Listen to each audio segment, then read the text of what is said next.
Alors, chers auditeurs, bonsoir, Olivier Tournafont pour la suite de l'émission d'hier soir sur la collection automobile, la liberté de circuler, les ZFE, la cote des voitures de collection, qui sont quand même une valeur refuge, ça fait partie du marché de l'art, hein, n'ayons pas peur des mots, c'est comme l'immobilier, c'est comme les tableaux, c'est comme les terrains, ça fait partie des actifs tangibles, c'est comme l'or et l'argent.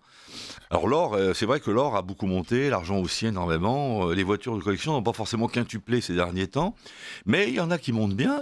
On a parlé hier des records absolus, le record étant la Mercedes 300 SLR, porte-papillon, vendue 135 millions d'euros en 2022, record de toute l'histoire des ventes automobiles, hein, je crois.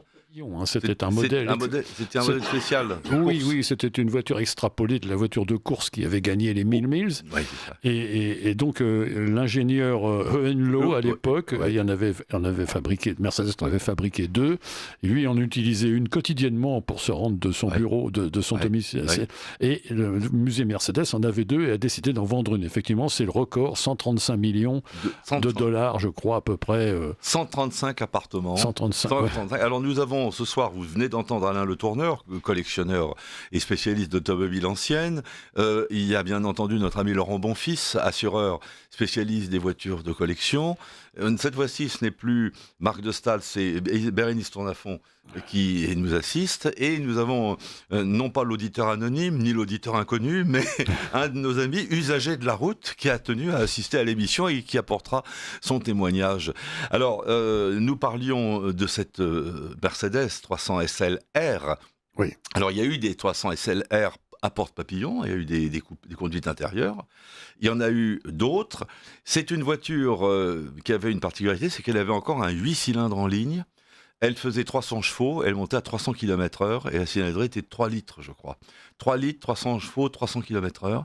Et en 1955, il y avait donc encore en compétition des moteurs 8 cylindres en ligne. Ce sont les derniers. Ce sont parmi les derniers au monde, mais le 8 cylindres en ligne, contrairement à une idée fausse et souvent répandue, n'est pas un moteur qui ne supporte pas les hauts régimes. La preuve, c'est que Alfa Romeo utilisait des 8 cylindres en ligne. Souvent, d'ailleurs, ils se cassaient pas la tête. Ils mettaient 2 4 cylindres tête bêche qui raccordaient. Bugatti a utilisé, bien sûr, toujours des 8 cylindres en ligne. Donc, en réalité, ce qui a gêné le développement du 8 cylindres en ligne après la guerre, c'était la longueur du capot. Oui, l'encombrement. Alors, il paraît qu'il y a eu mieux, c'était les 12 cylindres en ligne d'Hispano-Suiza. Ça, j'en ai jamais eu connaissance. Ça peut être existé, mais ça, je ne pourrais pas du tout. Vous êtes sûr de ça? Les J12, c'était des moteurs en V. C'était en V, oui, bien sûr. J12. Mais c'était pas en ligne alors. Non, c'est pas possible. Ah bon, c'est pas possible. Non. Sur un autorail, mais. Sur un autorail. Et encore.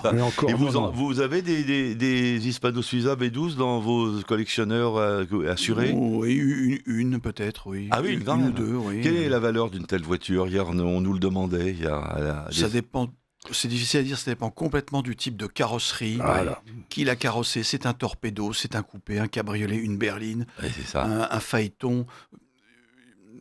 On s'y perd un peu, ça fait, dépend. Il n'y a pas de pareil. C'est-à-dire, c'est autour de entre 300 et 1 million d'euros, je pense. Oui, selon la carrosserie, selon l'intérêt, la beauté aussi du modèle, parce que tout n'a pas été forcément beau c'est vrai. en réalisation. Il y a eu des caisses carrées qui n'étaient pas très belles. Il y a eu du beau, du très beau. Oui, alors il y a aussi la provenance du véhicule, si ça a appartenu, par exemple, les Hispano Alphonse XIII, les rois d'Espagne, des choses comme ça. Là, évidemment, ça donne une plus-value certaine. La provenance se joue pas mal. C'est très important, surtout pour les voitures de l'entre-deux-guerres. Et alors, nous avons aussi notre charmante technicienne qui est de l'autre côté de la ville, qui, elle, s'intéresse de plus en plus aux Volvo de collection. Et alors, on lui a conseillé l'achat d'une berline des années 50 ou 60, mais là, elle a trouvé que c'était pas extraordinairement excitant.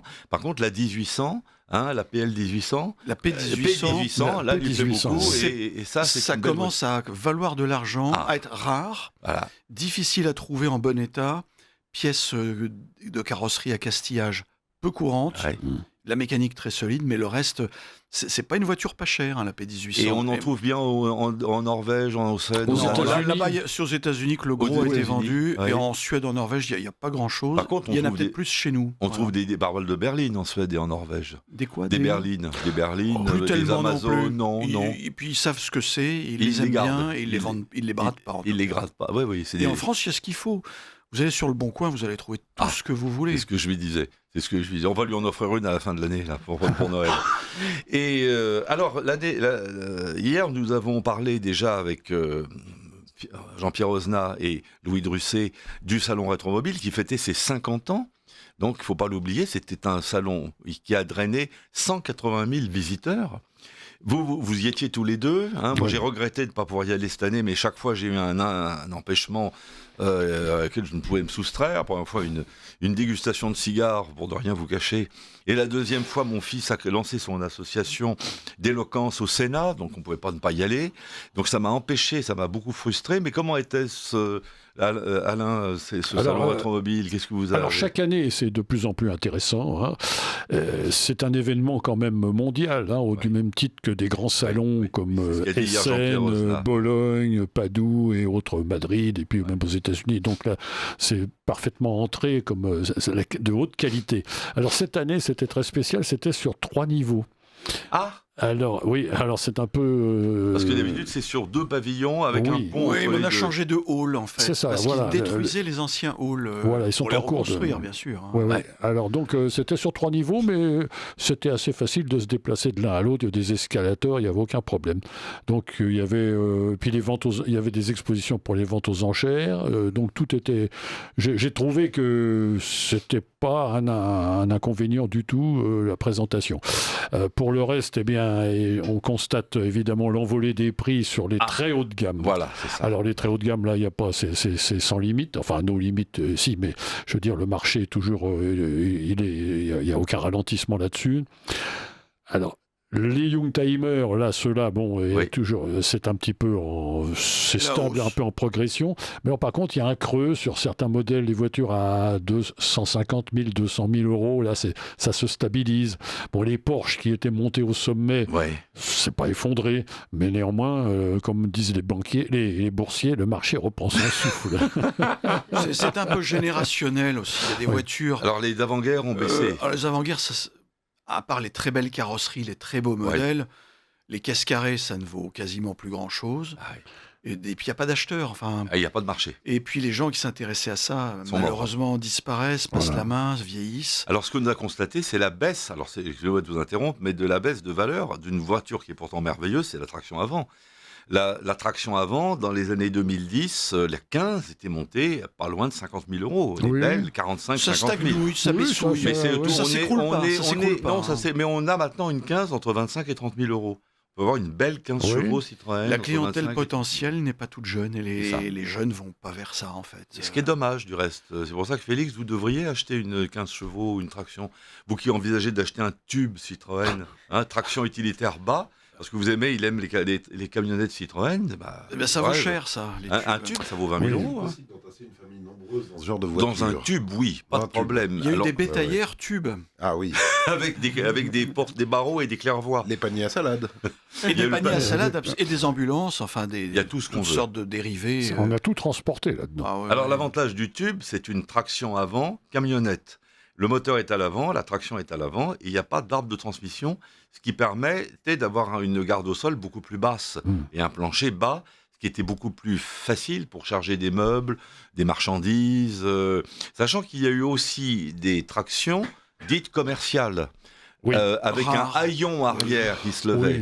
Si. Ah bah ça, bien sûr. Il y en a pas beaucoup. Ah bah il y en a eu. Ah bah moi j'ai failli en acheter une. C'est la familiale, mais transformée en transformée. Oui, c'était pas des familiales, c'était des c'est ce que je vous dis, commerciales. Avec un arrière avec un haillon. Qui comprenait la malle et la lunette arrière. Et il y avait un type qui s'appelait Sontrop, vous vous souvenez certainement. Ah oui, qui était dans Lyon, je crois. Exactement. Comme ça, Il voulait nous en vendre une. Et on lui avait dit, oui, mais alors quand même, ça fait un peu commercial. Et il dit, mais c'est bien pour mettre les skis, par exemple. Ouais. C'est mieux. Enfin, il a disparu. Sontrop, oui. Ça remonte à 50 ans, ça. Ah oui, des Pas années loin, 70. Oui, c'est... Alors, les auditeurs, hier, nous ont posé des questions, et il y a des auditeurs qui ont dit qu'est-ce qu'il faut acheter pour que ça monte et pour pas perdre d'argent. Voilà. Qu'est-ce que vous nous conseillez comme produit? Alors, l'or, attention, parce qu'il est déjà tellement haut. Avec 135 000 euros, avec un lingot, vous avez une belle voiture déjà. Hein. Avec un lingot d'or, 135 000 euros en ce moment. À mon avis, c'est l'automobile ancienne, il faut se méfier. Les spéculateurs, il laissent souvent des plumes là-dedans. Oui, c'est ce qu'a dit Jean-Pierre Osnard. Exactement ce qu'il dit. Il ne fait que de reprendre, surtout un connaisseur comme Jean-Pierre. Il dit que la plupart des gens perdent de l'argent. Voilà, c'est ça, c'est tout à fait ça. Donc si vous voulez perdre de l'argent en vous amusant, achetez une voiture ancienne. Achetez ce que vous aimez. Achetez ce que voilà, absolument. Alors maintenant, il y a aussi des belles affaires à faire chez Jean-Pierre en particulier et chez ses confrères comme Arcurial, Sosby, Bonham, ça y a aucun problème. Mais il faut être prudent, bien s'y connaître ou se faire accompagner. Oui, mais on peut pas toujours, comme on peut pas les essayer aux enchères. C'est pas toujours facile de. Oui, mais si il y a une loterie. Oui, mais quand vous connaissez bien la maison de vente, comme notre ami Osna, qui lui est tout à fait ouvert à vous donner les informations. Alors se méfier des catalogues dithyrambiques où là-dedans on vous raconte que la voiture, certes, elle est parfaite. Cette voiture, cette Rolls-Royce roule très bien et elle est munie de son cric et de son livret de bord. Avec ça, vous êtes équipé. Là, elle roule bien quand on la pousse. En fait. C'est à peu près et ça. elle pèse 2 tonnes. Comme disait un ami, c'est une voiture de sport, c'est une voiture poussée. Une voiture poussée. On a identifié la voiture type qui était susceptible de prendre de la valeur. C'est une voiture de luxe, exclusive, c'est une voiture sportive, c'est une voiture qui a une forte image de marque, parce que c'est une marque très connue, Rolls-Royce, Mercedes, Jaguar, BMW. C'est une voiture qui est désirable, parce qu'il n'y en a pas beaucoup. Elle est rare, elle est désirable, et ça a toutes les chances de monter.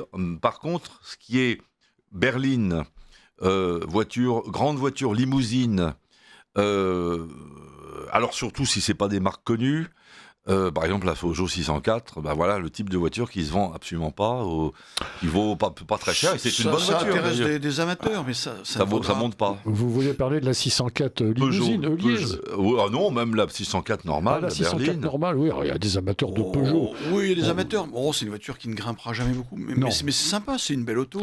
C'est un gouffre à essence, en plus de ça, les pièces sont pas faciles à trouver. C'est très encombrant. Et puis, c'est pas traité tellement anti-corrosion, ça a une tendance à... Il y a la R30 aussi, qui avait le même moteur. Beaucoup moins recherché. C'est banal, la ligne sauf les R30, les R30, oui, alors les V6 et puis celles qui sont équipées en cuir. Les Baccarat, c'était sur les Renault 25. Si j'ai un client qui s'est acheté à Rétromobile une Renault 25 Baccarat comme neuve, il a quand même payé 22 000 euros. Ah oui, c'est ça. C'est le prix pour avoir quelque chose en parfait état. Il était très exigeant. Mais c'est un peu hors cote, si vous voulez. Alors, il y a Rétromobile, tout un stand pour les voitures à moins de 30 000 euros, où on peut faire des belles affaires, parce qu'il y a des voitures un peu démodées de ce type, qui n'ont pas beaucoup de cotes et qui sont parfois en très bel état et qui sont tentantes. Donc, c'est pas inintéressant d'y aller, même pour ceux qui veulent débuter dans la collection automobile. Par contre, ce qui est important, c'est d'avoir toujours un bon mécanicien. Et hier, alors ça, c'est pour vous, Laurent, les éditeurs nous ont demandé... Est-ce qu'il y a des assureurs qui assurent ce genre de voiture et combien ça coûte? Alors j'ai dit non, c'est pas si cher, parce que les gens croient qu'il faut être milliardaire, qu'il faut avoir des possibilités financières illimitées. J'ai dit non, pas du tout. Les assurances de collection sont dégressives, vous allez pouvoir nous en parler mieux que nous. Il y a des tarifs flottes.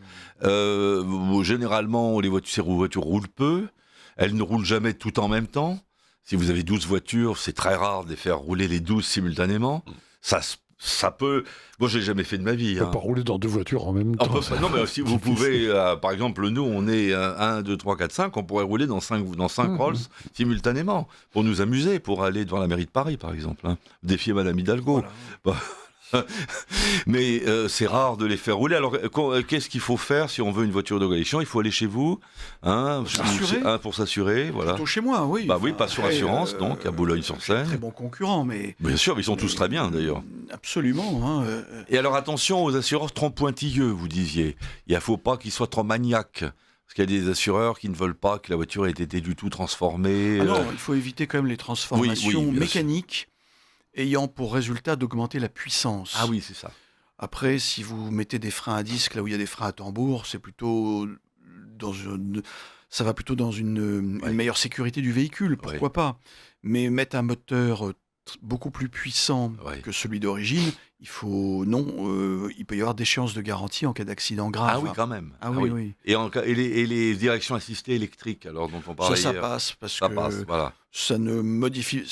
C'est l'augmentation de performance et de puissance qui est rédhibitoire chez les compagnies. Il ne faut surtout pas faire ça. Oui, non, mais... Ce qu'on observe souvent sur des Youngtimer, les gens qui font des courses sauvages, c'est souvent des voitures Youngtimer améliorées. Ils mettent des puces électroniques.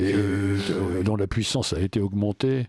Ou certaines voitures américaines qu'on aime bien, mais beaucoup de Mustang, de Pontiac Firebird ont été bidouillés... modifiés avec des moteurs beaucoup plus puissants et là ça colle pas, il faut pas acheter ça. Alors beaucoup de gens hier nous ont demandé si on pouvait rouler habituellement avec ces voitures. On dit que rien n'interdisait. Les ceintures de sécurité sont obligatoires quand la voiture en est équipée, sinon c'est facultatif. Alors il faut que la voiture... Elle soit d'avant 67 pour que ça soit facultatif. Oui. Voilà, si une voiture d'avant 67 n'a pas de ceinture, on n'est pas obligé d'en faire poser. Exactement. Si elle en est équipée, on est obligé de la boucler. Exactement, c'est ça. Alors les ZFE dont on va reparler, ça c'est extrêmement important.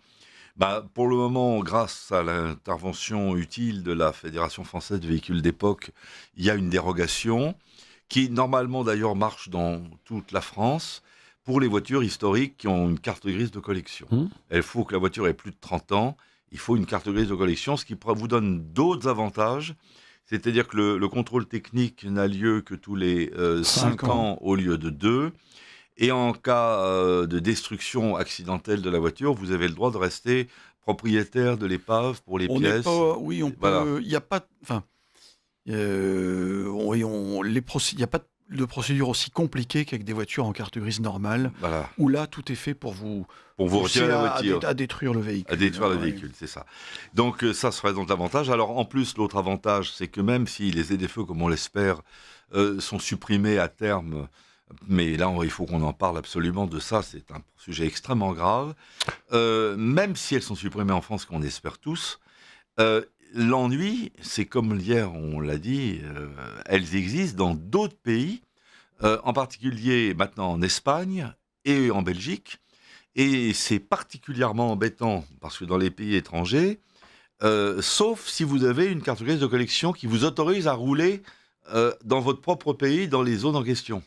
Donc en fait, les cartes grises de collection, si on veut aller par exemple en Belgique à Anvers, il faut s'enregistrer 1 mois à l'avance avec sa carte grise de collection pour avoir le droit de traverser les agglomérations de Bruxelles et d'Anvers. Et on a intérêt à faire attention parce qu'il y a des radars absolument partout. Et là, c'est je sais pas combien, 350 € d'amende à chaque fois. Donc il faut faire très très attention. Oui, mais là c'est pour la pollution. Alors les ZFE sont théoriquement faites pour lutter contre la pollution, mais on ne sait pas trop à quoi elles servent désormais, parce qu'au début on a dit c'est les microparticules, maintenant on s'aperçoit qu'il y a beaucoup moins de microparticules puisqu'elles ont payé 40% depuis 2017. Alors maintenant il y a d'autres prétextes qui sont arrivés, on a dit ah mais oui mais non, c'est pour le CO2. Alors ça c'est particulièrement bidon parce que le CO2 que vous l'émettiez dans le Larzac ou à Paris, aux places de la Concorde, c'est le même CO2 et il est censé réchauffer, ça se discute d'ailleurs, l'atmosphère de la même manière. Donc ça n'a aucun sens. Et puis alors maintenant, il y a ce qu'on a vu dans le Figaro, je ne sais pas si vous aviez lu l'article paru la semaine dernière qui était assez médiocre. Alors là, il y a un argument absolument ridicule. On nous dit, dans la première partie de l'article, on nous dit personne n'a jamais respecté ces ZFE. Tout le monde a continué à rouler, ce qui est vrai d'ailleurs. Il n'y a pas de verbalisation. Il n'y a aucune verbalisation. En même temps, la pollution a diminué de 40%. Donc, évidemment, on ne voit plus l'intérêt de brimer les citoyens et les automobilistes pour ça. Alors, toute la deuxième partie de l'article est là pour dire « Ah, mais oui, mais en fait, Le ministère nous explique que si on les supprime, il y aura un effet symbolique désastreux, parce que des millions d'usagers se rueront sur toutes ces épaves qui dorment dans les granges et qui ne demandent qu'à rouler à nouveau. On va dans les granges, on suppose que ce sont des voitures anciennes, parce que...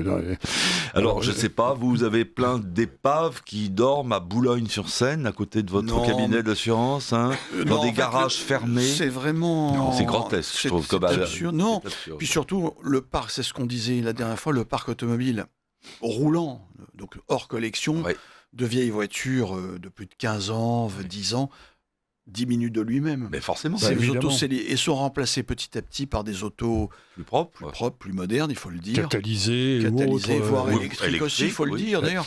Donc en fait, tout ça, c'est un non-sujet.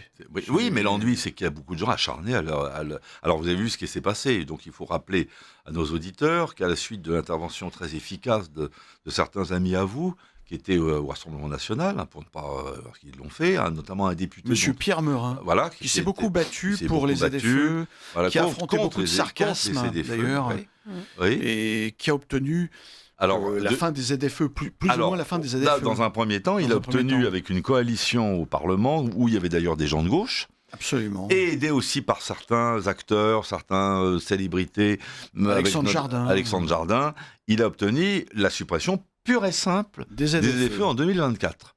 Ensuite, on a dit, oh là là, le gouvernement a dit, mais au Sénat, jamais ils n'accepteront. Et on a obtenu la suppression également, je crois, pure et simple des ZFE au Sénat. Après, il y a eu la commission mixte paritaire. C'est ça. Et la commission mixte paritaire a acté la fin des ZFE et a proposé qu'un vote définitif intervienne à l'Assemblée nationale le 27 janvier pour mettre fin à ce système qui est une véritable usine à gaz, parce qu'il y a je ne sais pas combien de centaines de communes qui risquent de mettre ce machin en place, de brider, d'empêcher la circulation des honnêtes gens, et qui ne sert strictement à rien, puisque les pollutions diminuent et les voitures vraiment polluantes disparaissent. Et là, le gouvernement a réussi à faire encore un tour de cochon, c'est-à-dire ça devait passer dans une loi qui est la loi de simplification de l'économie. C'est ça.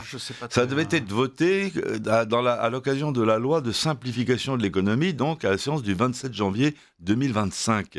Et au dernier moment, le gouvernement a dit « Je change l'ordre du jour du Parlement et je repousse le vote de cette loi à après les élections, je pense législatives, pas législatives, non, municipales.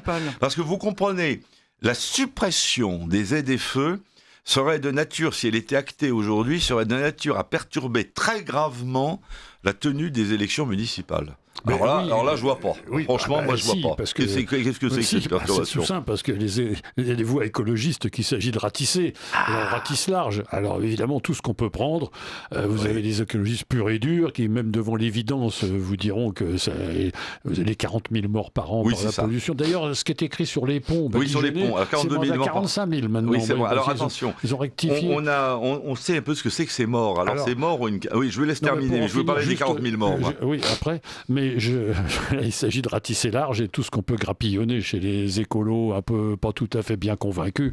Alors si on dit qu'on supprime les ZFE, c'est une levée de bouclier des purs et durs. Oui. Donc, alors ces gens pourraient s'abstenir. Les tièdes sont toujours bons à prendre. Voilà. Et ces gens-là pourraient s'abstenir aux prochaines élections. S'abstenir ou voter contre, oui, s'abstenir, mais ça pourra manquer aux candidats. C'est du pur calcul électoral. Voilà. Tout à fait, pur calcul électoral. Sans aucune conviction. Alors en fait, à mon avis, c'est que on n'en reparlera pas. Et avant les élections présidentielles dans un an, parce qu'aucun gouvernement n'aurait envie de réellement être l'auteur d'une interdiction de circuler réellement avec des vieilles voitures. Enfin, ce serait trop impopulaire. Ils savent très bien que ça passerait pas. 45 000 morts. Mais alors attendez, je vais vous parler des 45 000 morts. Oui. Ça, c'est Christian Gérondeau, que nous avons reçu ici, qui a fait une petite recherche. Il est polytechnicien, quand même, ancien ministre, ancien monsieur sécurité routière, donc c'est quelqu'un qui connaît son affaire. Il a dit que ces 45 000 morts ont une particularité, c'est qu'ils n'ont jamais vécu avant. En fait, c'est une modélisation un peu à l'image de celle de Neil Ferguson, qui avait annoncé 500 millions de morts avec la crise du Covid, souvenez-vous. En permanence, pendant toute la crise du Covid, on a comme ça annoncé des millions de morts pour affoler les populations. Ce ne sont pas des gens qui sont morts réellement, comme les accidents de la circulation, ou les accidents ou les gens qui sont morts d'un infarctus ou d'un cancer. Ce ne sont pas des gens dont la mort peut être attachée à une cause qui serait la pollution atmosphérique. Ce sont des gens dans lesquels un algorithme a supputé que s'il n'y avait pas eu la pollution atmosphérique dans certaines villes, ils auraient alors vu leur espérance de vie prolongée, alors d'une semaine, de 3 semaines, d'1 mois, de 6 mois, d'1 an. Et ça, c'est des cuisines que font les algorithmes, que maîtrise très bien le pouvoir d'ailleurs, et qui peuvent d'ailleurs changer du jour au lendemain. Donc en fait, ce ne sont pas des gens qui sont morts, ce sont des gens dont on pense qu'ils auraient peut-être pu vivre plus longtemps. Ce qui n'est pas du tout la même chose. Et alors, comme ce chiffre de 42 000 ou 45 000 ou 40 000, évidemment, est frappant pour l'opinion publique, et d'ailleurs est repris abondamment dans le mauvais article du Figaro, qui dit « Oui, mais quand même, devant une telle hécatombe, on comprend que les pouvoirs publics n'acceptent pas de supprimer les ZFE. » Alors voilà, donc ça y est, vous, automobilistes, vous êtes responsable de 42 000 morts par an. Donc les gens, ils voient la Shoah, quoi, ils voient l'Holocauste, et c'est des réflexes conditionnées, c'est des chiens de Pavlov, c'est évident. Mais en fait, ce sont des morts qui n'ont jamais vécu. Ce sont des morts théoriques. Ce que j'appellerais moi, en tant que juriste, des morts putatifs. Prévision. Des morts putatifs que notre ami Félix pourra épargner, parce qu'il est juriste aussi, avocat, d'ailleurs, à ses heures. Il est des morts putatifs, des morts qu'on suppute, qui auraient pu vivre plus longtemps. Mais c'est pas des gens qu'on a trouvés raides morts sur le trottoir parce qu'un camion est passé et leur a envoyé de l'oxyde de carbone, quoi. Voilà, la grande différence. Mais ça, c'est des manipulations grossières, mais qui fonctionne avec une population crédule. De même qu'on a observé avec le même Christian Gérondeau, et d'ailleurs aussi le spécialiste du climat, François Gervais, et que quand on parlait, les médias disent l'eau, les océans progressent de 40 cm par an. En fait, non. On confond la hausse verticale, qui est 2 mm par an, du fait du réchauffement climatique, et l'extension des zones inondables, et ça c'est une avance horizontale. Il y a des plages qui en effet reculent de 40 cm par an parce qu'elles sont quasiment plates, et que la moindre hausse entraîne un envahissement par les eaux, et souvent d'ailleurs ce qui favorise cet envahissement par les eaux, c'est pas tellement le réchauffement climatique, c'est plutôt des travaux d'urbanisme mal conçus, la suppression de certains barrages, l'artificialisation des sols, le fait que les sols n'absorbent plus suffisamment les périodes de crue. Trop d'urbanisation. Mais ça n'a rien à voir avec une montée verticale de 40 cm, alors pourtant que c'est ce qu'on nous serine dans la presse de grand chemin.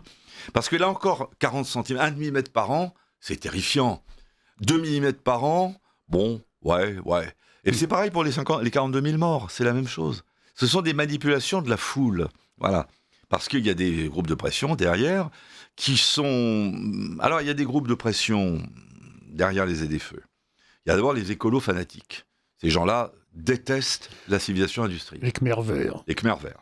C'est les gens-là, ils se sont reconditionnés de la lutte des classes vers la lutte pour le climat.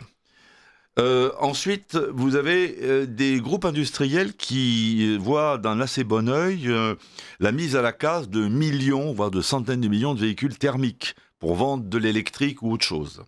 Ça, c'est des marchés extrêmement juteux. Vous avez des calculs sordides de petits politiciens, comme celui que vous venez d'évoquer. On va grappiller quelques voix à la marge, ça va peut-être nous faire basculer les élections dans le bon sens, on peut espérer. Il y a ça. Vous avez l'immense majorité des gens honnêtes de bonne foi, mais crédules, qui, à force d'entendre tous les jours 42 000 morts, la mer monte de 40 cm chaque année, c'est terrible, l'apocalypse climatique, les éléments climatiques extrêmes nous tombent dessus. C'est terrible, c'est terrible, c'est la fin du monde. C'est bientôt l'Arche de Noé. C'est l'Arche de Noé, c'est l'apocalypse, c'est terrible, c'est la fin des temps. Oh là là, il faut quand même faire quelque chose. Bah oui, mais ces gens sont de bonne foi, la plupart du temps. Et c'est tout ça qui entretient un mensonge planétaire qui fait avancer le monde vers quelque chose de très dangereux, qui est totalitaire potentiellement.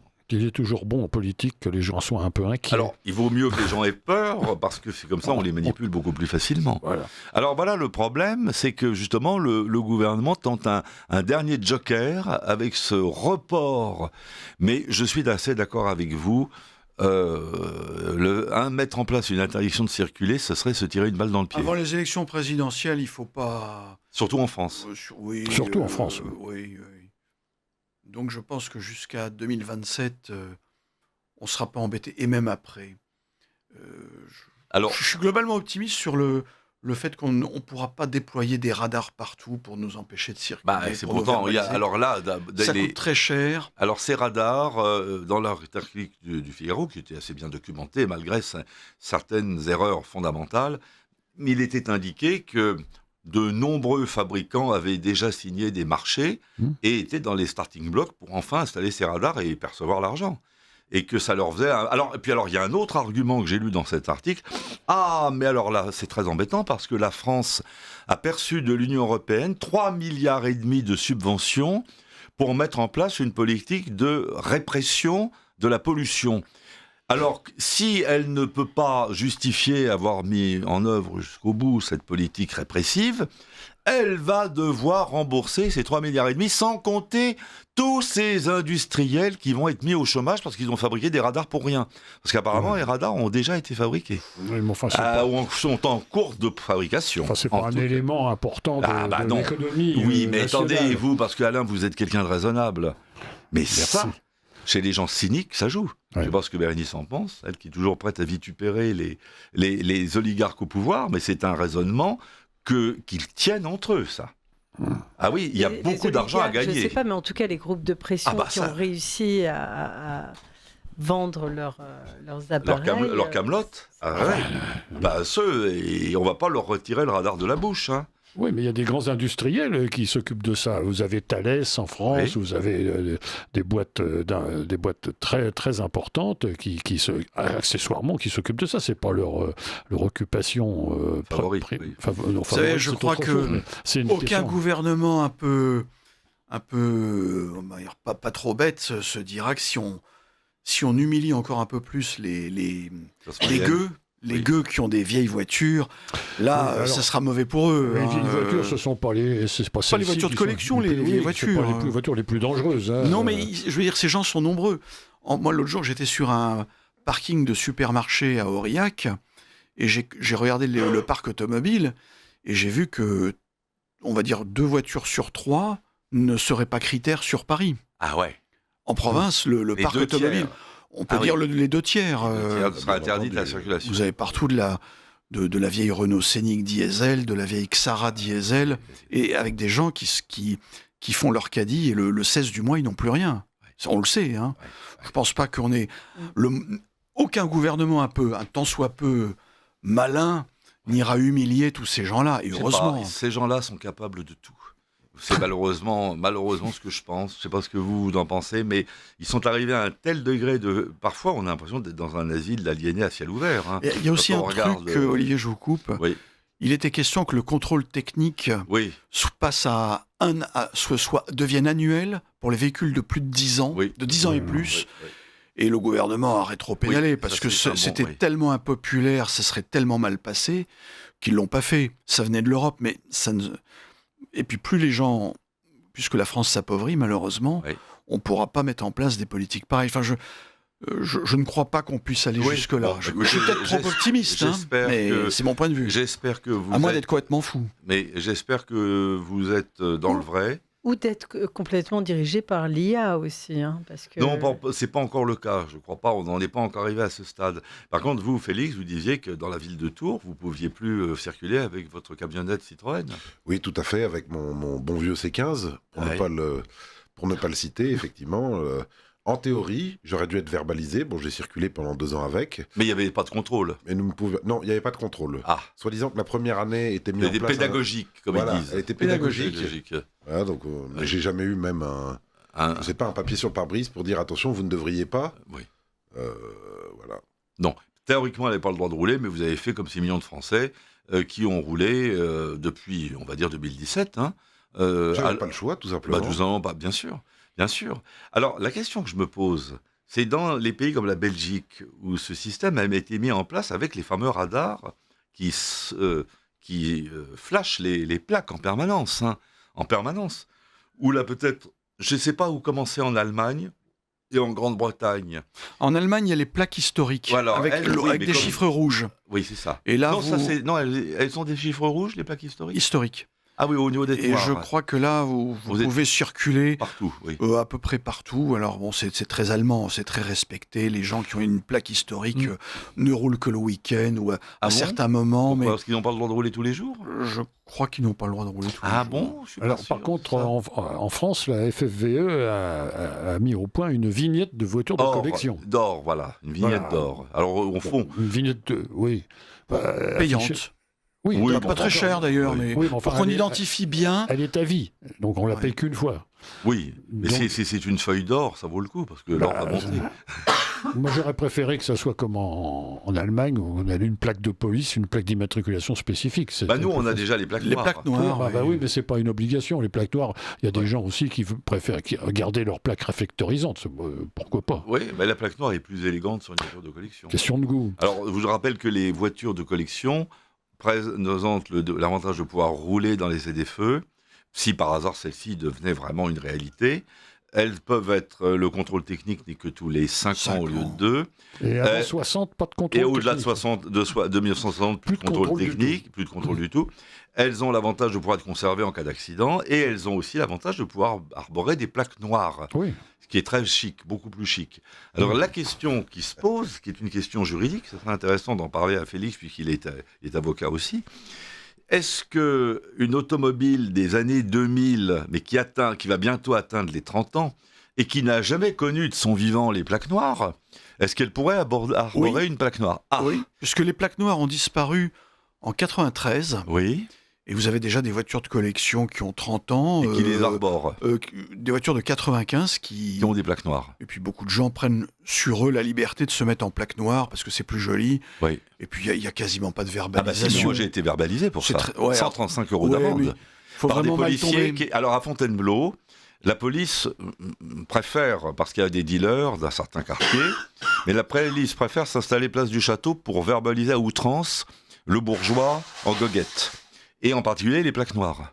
Et plusieurs personnes ont été verbalisées par la police Bellefontaine parce qu'ils portaient des plaques noires. Mais sur des moi, j'ai eu sur une TR6 de 1969, qui n'était pas en carte grise de collection, j'ai été verbalisé de 135 € parce que j'ai arboré une plaque noire. Mais c'est uniquement pour les voitures de collection. Ah oui, parce que j'aurais dû être en carte grise de collection. Oui, et un membre du cabinet de l'étude OSNA qui avait une Range Rover garée sur le parking de l'étude, donc sur un stationnement privé qui avait une plaque noire, a été verbalisé aussi. Parce que la police vient et on sait tout juste s'ils ne viennent pas avec des jumelles pour voir dedans s'il n'y a pas des gens qui ont des plaques noires. Très zélée la police. La police de Fontainebleau, mais par contre, là où il y a de la drogue, on ne les voit jamais. Oui, parce qu'autour des lycées, là, il n'y a personne. Il y a des points de deal qui sont connus de tous, puisque tous les lycéens, d'ailleurs, sont approvisionnés à ces endroits-là. Mais là, il n'y a pas de contrôle. Alors, moi, désormais, je cache ma cam derrière une plaque réfléchissante blanche. J'attire plus l'attention avec mes plaques noires. Voilà, c'est beaucoup plus sûr. Alors, on a une question d'un... Ah, mais tu as les questions des auditeurs ? Oui. Ah, mais c'est fantastique. Oui. Comment est-ce que ça marche ? Un auditeur nous dit « On ne peut déployer des radars partout, mais savez-vous où ils sont installés ?» Ah oui. La miniaturisation est telle que tout peut être caché et vous êtes obligé de vous contrôler vous-même. Non, c'est vrai. En particulier, une caméra performante peut avoir la taille d'un morceau de sucre. C'est tout à fait juste. C'est quand même assez inquiétant. Oui, mais les radars en France sont signalés. Oui, c'est vrai. Ce qui n'est pas le cas en Grande-Bretagne, par contre. Oui, mais ils sont vrais et des faux, en plus. Oui, mais ils ne sont pas toujours signalés, les radars. Il y a des radars. Non, alors ceux qui sont signalés, c'est les radars fixes. On trouve au bord de l'autoroute, notamment, et sur les routes nationales. Les grosses boîtes grises. Trapézoïdales, en principe, qui se déplacent d'ailleurs. Enfin, qui se déplacent. Elles sont signalées aussi. On les déplace régulièrement. Alors, signalées des fois. Mais en règle générale, tous les radars fixes sont signalés. Oui, c'est-à-dire qu'on vous signale que sur les 30 prochains kilomètres, il va y avoir des radars. Voilà, oui, il y a ça aussi. Alors, c'est surtout ça. Non, mais en fait, vous ne savez pas où ils sont, en fait. Rien n'est parfait ici, dans ce pays, mais malgré tout, là, au moins, ils sont signalés. Je croyais qu'il y avait des voitures maintenant aussi, des voitures... Alors ça, c'est autre chose. Ça, c'est des voitures banalisées qui circulent. Avec radar. Oui, mais alors là, bon, ça dépend du privé. Alors c'est un tollé parce que, mais en fait, ces gens-là ne verbalisent rien du tout. Ce sont des voitures banalisées qui circulent à une vitesse inférieure à la vitesse autorisée. Oui. Si c'est 110, ils sont à 100 ou 90. Et ils verbalisent tous ceux qui les doublent ou tous ceux qui les croisent. Qui dépassent la vitesse autorisée. Mais ils ne ils enregistrent des infractions. Oui, mais il touche à rien. Le conducteur, il prend sa voiture le matin, on lui dit voilà, vous allez faire cet itinéraire, il le fait jusqu'à midi, il rentre sa voiture, mais il ne peut absolument pas intervenir sur quoi que ce soit. Donc il faut, parce que je ne suis pas un défenseur de la voiture banalisée radar, bien entendu, mais il ne faut pas non plus exagérer. Donc il y en a, mais elles ne se sont pas tellement déployées, contrairement à ce qu'on craignait. On a eu très peur que ces voitures banalisées se multiplient comme des petits pains. Et d'ailleurs, c'était le cheval de bataille de 40 millions d'automobilistes et de la Ligue de défense des conducteurs, qui sont les deux grandes associations. On nous avait annoncé une explosion de voitures banalisées qui allaient sillonner les routes et écumer le pays, midi, matin et soir, et même la nuit. Et pour le moment, il n'y en a pas beaucoup. Non, voilà. Il y a eu beaucoup d'explosions de voitures verbalisatrices dans Paris, pour le stationnement. Alors, et en proche banlieue. Avec les abus qu'on connaît. Alors, il y a beaucoup d'abus. J'ai été victime d'un abus, puisque j'ai été verbalisé par une voiture de ce type, alors que je stationnais dans la commune de Charenton. Alors que je stationnais dans Charenton. C'est vrai que c'est l'avenue de Gravelle, dont une partie est sur Paris et l'autre partie à Charenton, mais en revanche, le parking est assuré par les parcs-mètres de Charenton, qui pratiquent d'ailleurs des tarifs extrêmement raisonnables, puisqu'on peut stationner plusieurs heures pour 1 ou 2 euros. Mais une voiture banalisée est venue sur cette avenue de Gravelle, il m'a verbalisé et m'a mis une somme astronomique. Je crois que c'est un forfait. Pour avoir stationné 1 heure, le forfait de post-stationnement est de 150 € pour avoir stationné 1 heure. Et j'ai bien sûr saisi le service de la mairie de Paris, parce qu'il y a une saisine obligatoire. C'est un pré-recours obligatoire auprès des services de la mairie de Paris, qui d'ailleurs ne répondent jamais, même quand ils ont tort. Parce qu'ils espèrent que les gens laisseront filer les délais et seront ensuite condamnés. Alors nous avons attendu l'expiration du délai de réponse. On a reçu une réponse négative, ce qui ne nous a pas étonné. D'ailleurs complètement incompréhensible, en disant vous n'avez pas payé le ticket, alors ce qui n'était pas vrai, puisqu'on avait payé un ticket à Charenton. Et donc qu'est-ce que nous avons fait ? Nous avons saisi la juridiction spécifique, parce qu'il y a une juridiction spécifique qui est à Limoges, qu'on ne peut saisir que par une procédure dématérialisée qui est d'une extrême complexité. J'ai fait ça pendant un après-midi avec un spécialiste. Et nous demandons, au titre des dommages et intérêts et des frais irrépétibles, nous demandons 1 500 € à la mairie de Paris en raison de l'abus caractérisé dont elle s'est rendue coupable. Et là, je conseille à tous les auditeurs qui sont victimes d'un abus par les fameuses voitures... les eaux électriques. Des eaux électriques qui flashent en permanence, de demander 10 fois plus que le forfait post-stationnement. Parce que le jour où la mairie de Paris aurait été condamnée 50 fois à payer 10 fois ce qu'elle demandait, je pense qu'ils mettront de l'eau dans leur vin.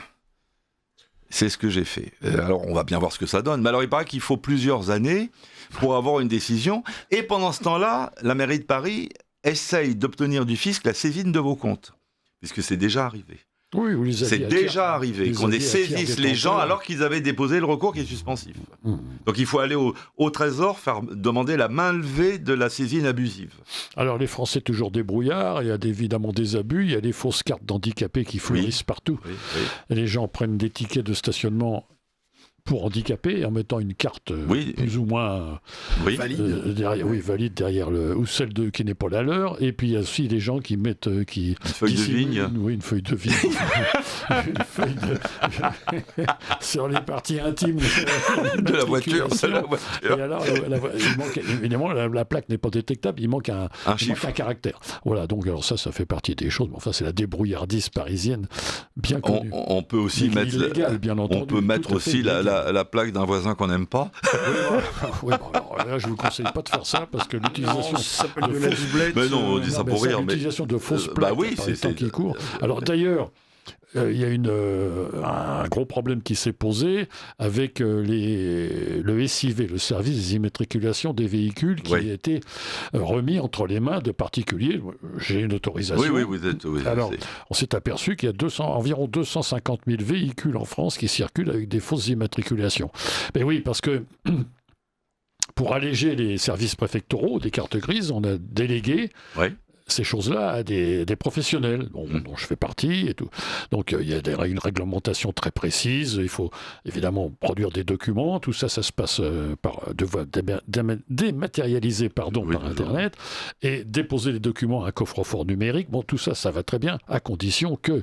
Mais on ne travaille pratiquement qu'avec des photocopies, parce que... Évidemment. Alors vous êtes tenu de garder les documents originaux chez vous pendant 5 ans, donc vous pouvez subir un contrôle. Mais des petits malins se sont engouffrés, vous créez une société, vous avez un cabis, vous avez une boîte aux lettres dans un couloir, et puis après vous dites que vous êtes garagiste, puisque de toute façon vous ouvrez un commerce de garage, réparation. Et à partir de là, vous demandez un W garage qui vous est accordé parce qu'il n'y a pas grand-chose pour payer la taxe annuelle sur la taxe, foncière des entreprises. Et à partir de là, vous avez une délégation pour faire des cartes grises. Alors les types font en l'espace d'une semaine 100 ou 150 cartes grises de voitures. Les utilisateurs, eux, ont une carte grise qui est au nom d'un garage qui n'existe pas. Donc, il y a une contravention, les excès de vitesse, ils n'ont rien. Vous voyez le genre de choses. Et même des professionnels de bonne foi, leur identité a été usurpée. Leur cabis a été usurpé et en ce moment, il y a un gros problème. Alors, les contrôles sont renforcés, bien entendu, mais le mal est fait. Évidemment. Le mal est fait. 150 000 véhicules. 250 000. Enfin, c'est ce que disait le Parisien. Un quart de million.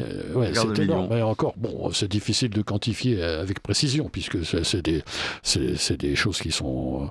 C'est un peu comme les immigrés, quoi. Évidemment. Alors, il y a d'autres questions, je crois. Oui, il y a deux questions. Alors, il faut répondre aux questions. nous dit les radars sont nombreux pour une toute petite France. Les voitures du privé passent dans les grandes villes et verbalisent une rue en 30 secondes. Oui, c'est ce qu'on dit tout à l'heure. C'est ce qu'on a dit. Mais c'est pour... de mettre une pièce dans le rodateur. Non, mais ça, encore, c'est quelque chose d'absolument intolérable. C'est que, et on peut se défendre d'ailleurs, quand le radar passe alors que vous êtes justement en train d'aller payer à l'horodateur. Oui. C'est arrivé à plusieurs reprises. Là, vous pouvez contester de nouveau. Et normalement, quand on voit que le laps de temps est très court, on a gain de cause. Mais... ça, c'est en théorie. Parce qu'en pratique, c'est le parcours du combattant. Il faut d'abord saisir la fameuse commission qui est d'une mauvaise foi absolue, et qui ne donne jamais raison à l'usager. Et ensuite, comme elle refuse systématiquement, il faut saisir la juridiction compétente. Et là, je vous dis, c'est 3 heures de travail. Et scanner les pièces, ne pas se tromper. Parce que si vous commettez une erreur sur la plateforme numérique, tout s'efface et il faut reprendre tout au départ. Et on n'est pas toujours des champions de l'informatique. Alors c'est pourquoi je dis que compte tenu de cette guerre qui nous est déclarée, il faut demander à la juridiction de Limoges, du stationnement payant, il faut demander 10 fois la somme que réclame la mairie de Paris. À chaque fois. Alors après, je ne dis pas que vous allez l'obtenir. Peut-être qu'on va vous donner 100 euros, 200 euros, 250 euros, 500 euros. Mais là, c'est un peu embêtant. Parce que c'est ce qu'on appelle, c'est pour sanctionner la faute lucrative de ces gens-là. Autre faute lucrative, on sait que sur les stationnements de Paris qui sont exorbitants, vous avez un tarif allégé pour les véhicules de moins de 1600 kilos et un tarif extrêmement contraignant, extrêmement lourd pour les véhicules de plus de 1600 kilos. Même électrique. C'est là où le serpent se mord la queue. Là, vraiment. Alors, l'ennui, c'est que quand on va avec une voiture qui a une vieille immatriculation, exemple la Briumf TR6, on devient un véhicule lourd. On est considéré comme un véhicule lourd automatiquement. Ce que le journal l'Argus de l'automobile a dénoncé. La mairie de Paris aurait très bien pu corriger cela. Elle a refusé de le corriger. C'est la faute lucrative, parce que il faut payer le tarif, alors c'est 18 euros de l'heure, je vous signale, c'est moins cher d'aller dans un parking souterrain. Il faut à ce moment-là payer, il faut ensuite émettre une réclamation par lettre recommandée auprès des services de la mairie de Paris, qui très souvent ne daignent même pas répondre, et après il faut saisir une juridiction pour faire valoir ses droits. Le coût de l'opération est supérieur au prix du parking, c'est la faute lucrative. Mais en plus, ce qui est dingue, c'est qu'on a vraiment l'impression maintenant que l'espace public ne nous appartient plus. C'est tout à fait ça. Il est privatisé. ça coûte extrêmement cher. On peut plus se garer sans se ruiner. L'Argus de l'automobile avait conclu, compte tenu des abus pratiqués par la mairie de Paris dans les affaires de stationnement, nous conseillons à nos lecteurs d'aller systématiquement dans les garages souterrains. Parce que dans les garages souterrains, vous payez 4,50 € de l'heure. J'ai regardé chez Vinci, je ne veux pas faire la publicité pour Vinci ou les autres marques, mais c'est 5,20 € de l'heure. Moi, je préfère aller payer 5,20 € de l'heure que 18 € de l'heure. Et je précise que les parkings sont... Ils sont gardés, ils sont très bien tenus. Il y a beaucoup de place. Il y a beaucoup de place, ils sont très bien tenus. Il y a moins de gens qui viennent à Paris, forcément. Ils sont très bien tenus, ils sont impeccables, il y a une musique agréable. Oui, ça sent bon. Ça sent bon, il y a des parfums, il y a des ascenseurs. Ça sent bon, ça dépend où. Peut-être pas au dernier sous-sol. Ceci dit, dans les escaliers, les parkings il y a beaucoup de place dans les parkings, puisqu'il y a moins de gens qui viennent en voiture. Oui. Venise, ça c'est restreint, forcément. Oui. Donc allez, alors place facilement. Et ce que vous dites est parfaitement logique. C'est beaucoup moins cher de se mettre dans un parking couvert et gardé que dans la rue. Ah bah, bien sûr. En fait, est un véhicule lourd tout ce qui n'est pas critère. Exactement. Automatiquement. Tout à fait. Oui, alors, ce qui est d'ailleurs contestable en justice peut-être sûr, parce que c'est faux. Alors un véhicule lourd, vous pouvez aller dans Paris, mais il ne faut pas vous arrêter. Voilà. Bon, enfin, c'est pas sérieux. Alors le seul problème des parkings souterrains, c'est qu'ils sont payants la nuit. Donc, s'il faudrait, la combine, c'est de se mettre dans la journée dans un parking souterrain et puis ensuite de ressortir la voiture à l'air libre à partir de 8h du soir. Alors, attention, j'ai été verbalisé, boulevard de la Bastille, à 8h moins 5. Par une voiture radar. À 8h moins 5. Et j'ai eu 50 € de forfait post-stationnement à 8h moins 5. Non, il faut. Tout est fait pour dégoûter. C'est la guerre. C'est une guerre. C'est une guerre ouverte. Déclarée. Voilà, c'est une guerre déclarée. Oui. Alors, donc, il faut se défendre. Moi, je dis, il faut demander 10 fois la somme réclamée quand vous êtes dans votre bon droit, bien sûr. Oui, mais comme les sommes engendrées, les sommes sont faibles, beaucoup de gens s'en occupent pas. C'est ça. Ils payent et puis voilà. Ils n'ont pas envie de s'emmerder. Vous voyez la procédure qu'il faut faire, les courriers et mettre en route toute une procédure. Les gens préfèrent renoncer et payer. Et ils savent pas comment faire. C'est bien connu comme histoire. Ça. Parce que quand vous voulez saisir la juridiction du stationnement payant, vous devez d'abord créer une identité numérique. Oui. Donc, déjà, rien que ça, c'est très très compliqué, ça. C'est chronophage. Ah bah non, on y a passé 3 heures. On y a passé 3 heures avec un spécialiste. Et on a demandé 1 500 € de dédommagement. On va voir. Et encore, la dernière fois, je me suis garée aussi dans un quartier où je ne trouvais plus de rodateurs. Oui, de distributeurs. De distributeurs. Oui. Donc j'ai pas pu, j'étais en retard, j'ai pas pu. Alors espérons qu'on va pas recevoir. Oui. Le but est de supprimer les eurodateurs parce que ça coûte cher et de pousser les gens à télécharger l'application. Oui. En fait, bientôt vous ne pourrez, je pense, vous serez obligé de faire comme ça, d'avoir l'application. On ne peut plus faire grand-chose sans un téléphone à la main.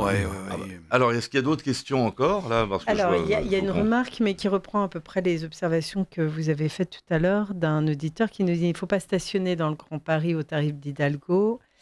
Non, au tarif hidalguien. Oui, hidalguien, oui, c'est ça. Hidalguiste. Hidalguiste, oui. De 18 € la première heure, doublé pour la suivante et plus encore.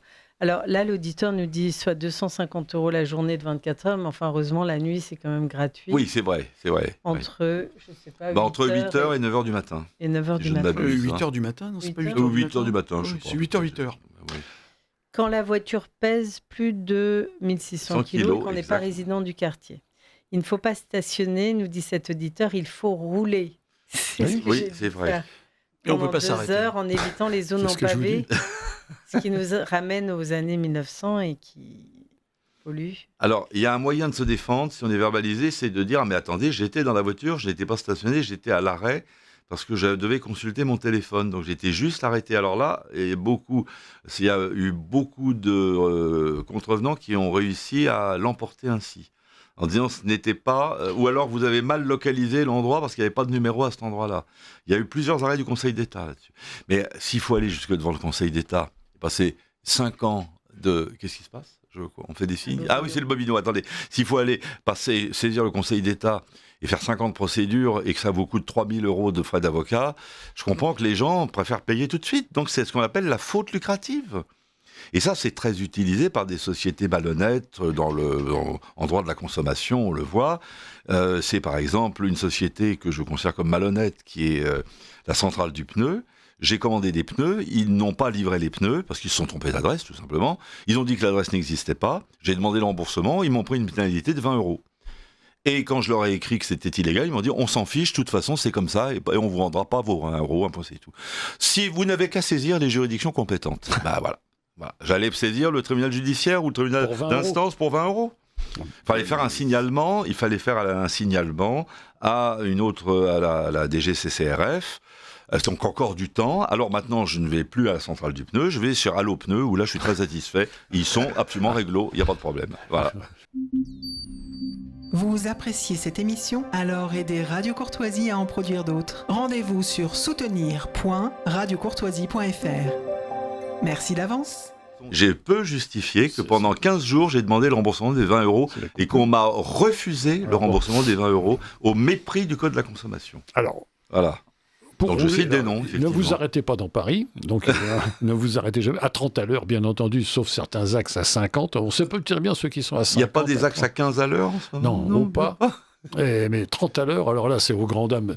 Vous débarquez dans une gare parisienne à 21h, 22h, vous prenez un taxi, il se traîne à 30 à l'heure. Je pense que cette limitation pourrait être modulée, par exemple de 22h à 6h, ça serait quand même un peu plus intelligent. Sur le périphérique, la nuit... sur le périphérique, la nuit, dans la journée... à 50. Alors, justement, la question de savoir à combien peut-on rouler sur le périphérique 50. Avec Laurent, oui, mais non, en fait, c'est plus compliqué que ça. Théoriquement, c'est 50, mais en pratique, vous pouvez rouler à 70, tout simplement parce que l'État n'a jamais moi, j'ai fait le code de la route n'a pas été modifié. Voilà. Non, les radars n'ont pas été modifiés. Non, le code de la route qui dit que le périphérique est une voie d'intérêt national. Est limité à 70. Exactement. Et ça n'a pas été modifié. Mais est-ce que les radars ont été ajustés ? Alors en fait, on vous fait croire que vous devez rouler à 50, mais il n'y a pas de verbalisation à partir jusqu'à 70. Vous faites un test, vous suivez un taxi qui roule à 70, il passe devant le radar, le flash ne se déclenche pas. Donc je passe derrière, moi je l'ai fait souvent.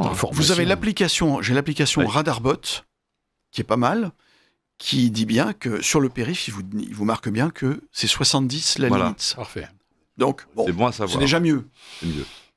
Et le 30 km/h dans les villes, c'est mondial en fait. Non, pas mondial, non. On va aux États-Unis, on va en Suisse. Non, attends, c'est pas mondial. Non, il y a même des villes où il y a à 20. À Revin, il y a une ville à 20, oui. Alors le problème, c'est que. Oui, Neufchâteau aussi, Vosges, sous-préfecture des Vosges. À Naufle-le-Château, Non, pas Naufle-le-Château. À rue de l'Ayatollah Khomeini. Non, celui-là. Est-ce qu'il y en a à 10 ? Ça va venir. Même à 5. À 5, l'avantage, c'est que vous pouvez pousser la voiture à la main. À 5 km/h, c'est la vitesse d'un piéton. Donc, vous poussez votre voiture. Et là, Mais en fait, on a démontré que en dessous d'une certaine vitesse, on pollue davantage. Parce que si vous roulez à 20 à l'heure, vous êtes en première. Une voiture qui est arrêtée et qui tourne, elle pollue à 100%. Bien sûr. Ça, c'est bien sûr. Et puis moi, je dirais que la seule voiture qui n'est pas dangereuse, c'est la voiture qui est à l'arrêt avec le frein à main et le frein de parking, parce qu'au moins celle-là, elle va pas bouger. Mais d'ailleurs, est-ce qu'on ne devrait pas imposer la circulation en marche arrière dans certaines rues, pour pouvoir éviter justement des accidents fâcheux? Qu'est-ce qui se passe? Je vois qu'on me fait des signes. On est sur l'antenne, là, non? On est sur l'antenne, bien sûr, on est sur l'antenne. Pourquoi ne serions-nous pas sur l'antenne? Non? Oui, bien sûr, on est sur l'antenne. Alors, est-ce qu'il y a d'autres questions d'auditeurs? Non, pardon, voilà. Mais, donc, alors, je continue à regarder un peu ce que nous ont dit hier les auditeurs. Ils nous ont demandé quel type de carburant on mettait dans nos véhicules de collection. Alors j'ai répondu que ça dépendait, que si c'était un steamer, un tricycle à vapeur, Léon Serpollet, on pouvait utiliser soit de l'anthracite, soit des charbons, soit des boulets, soit du poussier, en fonction. De compagnie. Ou alors une huile combustible, par exemple le phaéton à vapeur de 1890 marche très bien comme ça avec une réserve de charbon. On peut, si des voitures à pétrole, on peut mettre évidemment toutes sortes de carburants. Suivant que c'est diesel ou essence, mais on peut même mettre de l'éthanol, je l'ai dit, dans des voitures qui ont été spécialement équipées à carburateur ou dans beaucoup de voitures à injection, avec les boîtiers flex fuel, et même parfois sans boîtier flex fuel. Donc là, on peut mettre tous les carburants qu'on veut. Et puis, les voitures électriques, elles ont toujours existé. On met de l'électricité. Alors, il y a certains modèles qui acceptent facilement le flex fuel. Oui. Par exemple, certains véhicules américains de grosses cylindrées. Moi, j'ai même sans flex fuel, je le fais. Oui, vous mettez à 100% du... Aucun problème. Ça passe très bien. Et même la Jaguar XK8, qui est pourtant un V8, parfait. Elle marche aussi bien avec l'éthanol qu'avec l'essence. L'éthanol pur ou mixé ? Alors, mix pur. Et par contre, j'ai une surconsommation que je viens de calculer, avec de l'essence 98, je suis à 12 litres 5 au 100, avec un trajet mixte, ville et route. Et avec l'éthanol, je suis à 15 litres 7. Oui, c'est ça. L'éthanol, c'est le 95 E10 ? Oui, c'est ça. Le 85 E10. Non, c'est le 85. C'est le E85. Le bleu, les pompes sont avec des pistolets bleus. Et alors, pour les voitures à carburateur, une adaptation est possible par certains garages spécialisés qui mettent un système, notamment de durite renforcée, de cuves plus importantes et de réchauffement. Parce qu'il faut réchauffer les carburateurs pour ne pas qu'ils tombent en dessous de 11 degrés. Savoir si ça du jeu en vaut la chandelle aussi. Oui, alors si vous... voiture à carburateur, il y en a si vous prenez une Roll Silver Cloud, il y a des carburateurs. Là. Vous pensez Shadow, de l'éthanol dans une Silver Cloud ça marchera aussi bien. Votre Silver Shadow, elle peut marcher à l'éthanol, pas de problème. Enfin bon, c'est... On fait marcher des Silver Spur à l'éthanol, il n'y a pas de problème. Elles sont à injection, pour la consommation, c'est ça. Comme me disait un vendeur de chez Rolls, il me disait si la personne qui se présente me demande combien ça consomme, je lui tourne le dos immédiatement. C'est des belles voitures qui sont parfois accessibles, finalement, maintenant. Tout le monde sait bien qu'une Shadow des années 60-70, on sait combien ça consomme. Ils ne font pas s'attendre. Ça consomme 20 litres, il faut compter 18-20 litres au 100. 18-22 litres. C'est-à-dire avec l'éthanol, ça revient à 10 litres au 100. Ça on reviendra à 12 litres au 100, oui.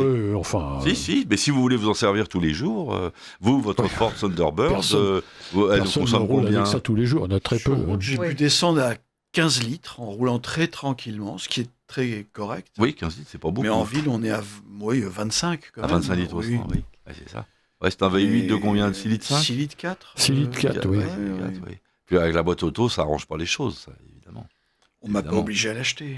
Non, mais c'est une belle auto, par contre. Elle est de 65, 1964. Oui, alors voilà encore des questions. Oui, on a un auditeur qui nous parle de moteurs sans pétrole. Merci, bonsoir et merci pour cette émission très intéressante. Et les Allemands, en 1939-45, ont-ils inventé le moteur sans essence ? Alors, il y a eu des ersatz. Il y avait des carburants de synthèse. Ils avaient fait de l'essence, c'est comme ça qu'ils ont tenu pendant toute la guerre. Du charbon. Ils extrayaient... À base du charbon, oui. À partir du charbon, ils extrayaient une essence de synthèse qui marchait, qui a alimenté les avions de la Luftwaffe, les chars, les Panzerdivisionen, tout, parce qu'il n'y avait plus de pétrole. Oui, mais alors c'était de toute façon économiquement pas rentable du tout, parce que ça coûte une fortune de faire ça. D'ailleurs, il y a eu une petite relance récemment. Oui, avec l'essence de synthèse. Il y a une pompe à Monaco. Ils vendent l'essence de synthèse. Ça, elle n'est pas à Pantin ni à Aubervilliers. Elle est à Monaco. Pour votre Ferrari, vous pouvez prendre de l'essence de synthèse monégasque. Oui. Non, mais vous avez les prix c'est hors de prix à fabriquer. C'est très cher. C'est très cher. Bah oui, c'est une opération chimique. On peut la faire avec des vieilles bouteilles plastiques périmées. Vous savez, vos bouteilles de viande ou de Vichy, au lieu de les jeter ou de badois... Il y a eu aussi l'utopie du moteur à eau, du moteur à air comprimé. Moteur à air comprimé. Il y a toujours régulièrement des professeurs Nimbus qui apparaissent, et puis la presse dithyrambique automobile s'empare là-dedans, et vous faites 3 articles, et puis après on n'entend plus parler de rien. Alors le moteur à air comprimé, les Indiens ont essayé de le développer pour des petites voitures. Mais bon, c'est quand même facile, c'est des réserves d'air comprimé, et puis une bouteille qu'on vide au fur et à mesure. Puis après, vous pompez la nuit pour recharger. Si vous voulez la remplir, il faut un moteur, un compresseur. Donc, et le compresseur, il est entraîné comment ? Par un moteur thermique. Ou alors par un truc électrique, peut-être. Oui, avec une rallonge à l'arrière, c'est ça. Non, mais il y a des... Vous savez, je suis un vieux de l'automobile, j'en ai tellement entendu que... Mais rappelez-vous... Le moteur à eau, alors l'Autojournal, dans les années 60, avait fait tout un article là-dessus. Il y avait des types en blouse blanche, façon chirurgien, avec des mines graves et compassées pour vous expliquer. Alors, c'était un moteur de Dodge 4x4 à soupape latérale avec très faible compression. Et en fait, en réalité, il y avait beaucoup d'alcool dedans. C'était un mélange. Ça, c'était un truc monté, ça n'a jamais pris, évidemment. Alors, si vous faites l'électrolyse de l'eau, pouvez faire un moteur à eau. Vous dégagez l'oxygène et l'hydrogène. Alors, il n'y a plus de problème. Là. Comment on fait ça? Par électrolyse? Il faut de l'électricité. Exactement. Alors, voilà, vous prenez 2 électrodes et vous les plongez. Tout est simple. Et là, vous avez de l'hydrogène, de l'oxygène. Qu'est-ce que vous voulez de mieux? Et vous les remélangez ensemble, ça fait un mélange tonnant. Et vous avez une voiture qui marche très bien. Il faut beaucoup d'électricité pour faire de l'électrolyse. Voilà. Voilà, bon, donc on tourne en rond. Alors, ça serait bien si on avait une source, c'est ce qu'a dit Ferdinand Porsche. Il dit le moteur électrique aura un avenir le jour où la fabrication d'électricité sera facile, moins chère que le pétrole et qu'on pourra la transporter autrement qu'avec des batteries. Mais avec ces nouveaux condensateurs, justement. Alors voilà, il y a l'idée de François Gervais. Oui, c'est une très bonne observation. Oui, le condensateur qui est chargé. Le super condensateur, c'est ce que dit François Gervais, le physicien. On lui a demandé et on lui a dit quelles sont les vraies innovations. Il dit il y a des choses extraordinaires dont on ne parle pas. Les supercondensateurs qui peuvent remplacer les batteries et qui sont déjà une application puisqu'il y a une société à Orléans qui fait un VTT fonctionnant non pas à batterie, mais avec le supercondensateur.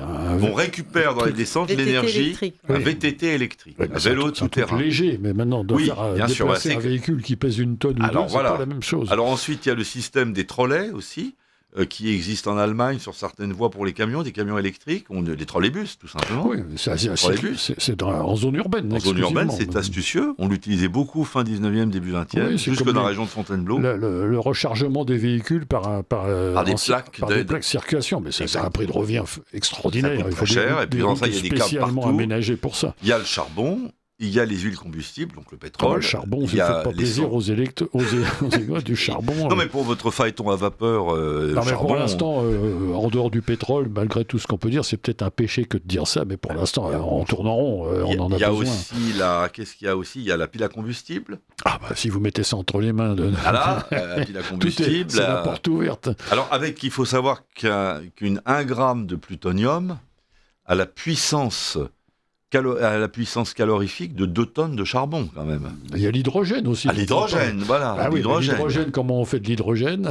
Il faut faire l'électrolyse de l'eau. On sépare, voilà. Alors, d'autres questions encore d'auditeurs? Oui, alors, il faut juste que je retrouve. Donc, un auditeur nous dit... je voudrais savoir si Édouard Philippe, ex-ministre, est actionnaire d'une entreprise de radar ou de véhicules privés qui verbalise. Alors lui, il voulait les 80 km/h avec acharnement. Contre l'avis de Macron, d'ailleurs. Oui, bon, ça n'a pas été une réussite. C'était pas une réussite. Les gens ont réussi. Ça a provoqué du gilet jaune, ça, je crois. Exactement. Entre autres, oui. Le prétexte, c'était pas de sauver le climat, c'était de sauver des vies. C'est toujours d'ailleurs des prétextes humanitaires, vous remarquerez. Oui, mais d'ailleurs, si les voitures roulent plus, elles ne risquent pas d'écraser les gens, donc c'est un ridicule. Mais je ne sais pas s'il est actionnaire d'une quelconque...